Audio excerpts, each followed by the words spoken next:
My mom and Richard forcefully dragged me to the stadium, both of them acting like that game was the event of the century. You would enjoy it, Layla. Come on, watch how good your brother is, Mom said, and I couldn't react at all. He was my brother. The stadium buzzed around me. Students wore Kingsley's colors, dark blue balloons and caps, and gathered near the mascots. I looked around and saw girls wearing knockoff jerseys, Wade's style, with his number and surname printed on them. Oh my God, here they come, Chloe said excitedly. I would rather have jumped off the bleachers just to get out. But Chloe was impossible to pull away once a hockey game was involved. She was an absolute fan while I was anything but.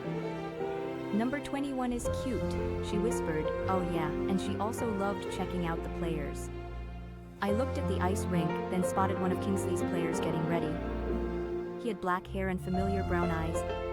He looked right at me and gave a small smile. He's looking at you, Chloe shook my arm. Who? Ethan Hayes. Oh, I remembered now. One of their teammates. Unlike Wade, Ethan didn't command attention the moment he walked in, but once he started talking, everyone listened. I had seen him before. He was one of Kingsley's smartest students. If Wade had that overly polished look, Ethan had a sweet smile, but a face that always seemed ready for a fight. And more often than not, that someone was Wade, their captain. He wasn't looking at me, I said and looked away. What about Wade? My brows furrowed. What about him? I asked back. I knew exactly what she meant, but I said nothing. She was trying to ask if I found Wade attractive. Sure, Wade Scott had a face perfect enough for a movie star, but paired with an attitude that was a constant headache. The worst possible combination. Chloe was about to speak when murmurs rose all around us. Where's my boy? Richard asked, glancing at his wristwatch as he scanned the area. The whole hockey team walked onto the ice, but Wade was nowhere to be found. Wasn't Wade supposed to be here? He was never late. What happened? My God, I came here for Wade. Where was he? I saw sponsors and reporters asking their coach, but it was clear they had no idea either. Something felt off, Chloe whispered behind me.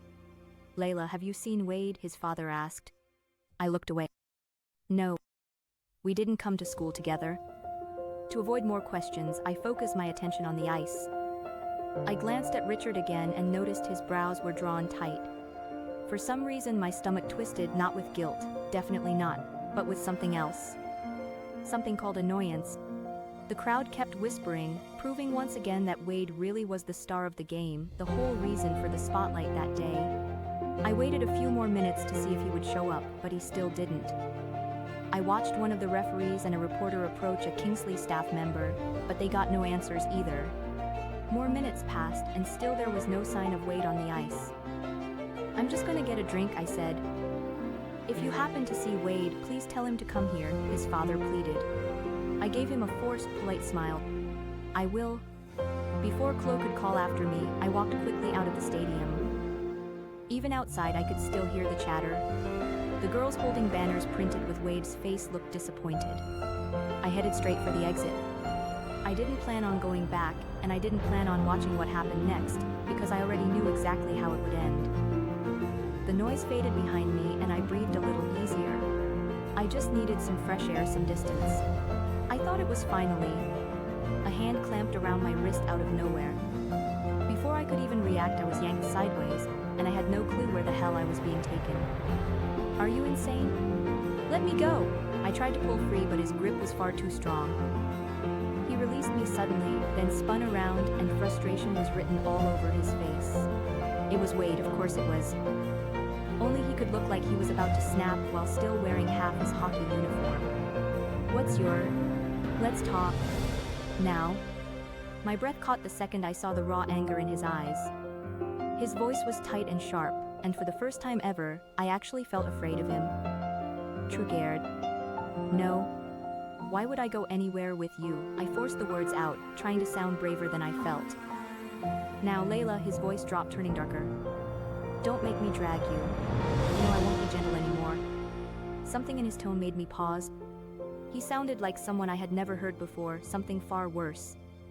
His steps were fast and heavy, and before I knew it, I was trailing behind him. A minute later, I realized he had brought me straight to their locker room. The rest of the team was already out on the ice, so it was just the two of us. The room was a mess, gear and uniforms his teammates had stripped off lay scattered everywhere. Then Wade stopped in front of his stall and stepped aside. I looked where he pointed. His space was in disarray. Things were missing, like someone had torn through it searching for something. Maybe earlier that morning before he arrived, or maybe the night before. Care to explain? His voice was calm, too calm. And for some reason it made my stomach drop. Fear shot through me, sudden and sharp, and I didn't even fully understand why. I don't know what you're talking about. I adjusted my glasses and met his gaze head on. Try again. I stayed silent. Layla, God, how I hated the way he said my name. Like he already knew the answer, like this was just the formal step where he wanted me to admit it right to his face. I didn't do anything. It was clear he wasn't satisfied with my reply. I jerked back when he stepped closer. I tilted my head up, and he was already towering over me. His height was intimidating for someone my size, but I refused to back down. I woke up this morning only to find all my gear gone, he explained. I tilted my head. That's unfortunate. Really? He tilted his head too, copying my exact gesture. Really? For the first time since I had known him, Wade looked genuinely furious. It wasn't just in his voice, it showed in his eyes, in the way his jaw tightened, like he was barely holding himself back from exploding. You thought ruining my game fixed what happened to your painting, Layla? He grabbed my arm, his grip firm and deliberate, a clear warning that I wasn't getting away again. I lifted my chin higher, refusing to let him intimidate me. Let go of me, Wade. And who said I ruined anything? Listen carefully. If you still think I'm the one who destroyed your... I cut him off. Sure. I exhaled the moment he released my arm. I watched him run a hand roughly through his hair, then let out a short, bitter laugh as he stared up at the ceiling like he couldn't believe what was happening. And suddenly, after all our fights and arguments, I felt something new for the first time, a strange, burning heat I couldn't even name. Had the air always been this hot? Or was it just him? You're unbelievable, he breathed out a long, heavy breath before looking back down at me. Do you really hate me that much, Layla? Yes, I answered without hesitation. I don't just hate you, Wade. I can't stand your ego, your attitude, everything about you. You get under my skin like no one else ever could. He stared at me hard, not saying a word for several seconds. He just held my gaze, and I couldn't read his expression at all. My throat went dry when I realized Wade Scott's eyes drifted lower until they rested briefly on my lips. I hated you too. I couldn't stand how you always got under my skin and never left. I looked away first, not because I felt like I had lost, but because I had a strong feeling this was far from over.